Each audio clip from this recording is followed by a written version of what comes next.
Former U.S. District 13 Representative Mac Thornberry was in office during the events of September 11th. KAMR Local 4's Judd Baker is back, who spoke with him about his memories of that day and his message for us 20 years later.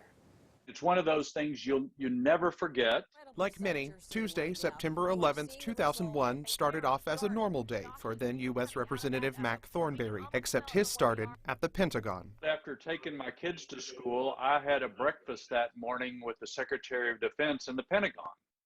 And so we were there when his military aide brought him a note that said that a plane had hit a building in New York. Thornberry says at the time they just thought a small plane had gone off course. Soon, they found out the gravity of the situation. We left, get out of the Secretary's way, and I went back over to the Capitol, and I remember police officers running down the hallway saying, get out, there's another one coming for us. And so I evacuated. The Pentagon would later be hit by American Airlines Flight 77. 125 people, military personnel and civilians, were killed in that attack, along with all 64 on board Flight 77. I was shocked like everybody else because it had been a very long time since America had been attacked, and obviously by the end of the day we pretty well knew who did it.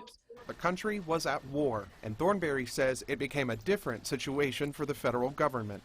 I think everybody knew at that point that 9/11 was not a one-time event. For my job, especially on the Armed Services Committee and so forth, it was really a much higher priority for the country and for the government to protect us, to defend us, and to stop those people who were trying to repeat 9/11. Thornberry's message for the 20th anniversary of 9/11 is this. There are lots of families who were without loved ones temporarily or maybe permanently because they helped defend the country. So overwhelmingly, it's gratitude for the men and women of the military, intelligence communities, and law enforcement who have stepped up to the plate to defend us these 20 years. In Amarillo, Judd Baker, KAMR Local 4 News. Thornberry says the attacks changed his time in Congress. He says he isn't sure he would have served as long without the war on terror being such an important priority.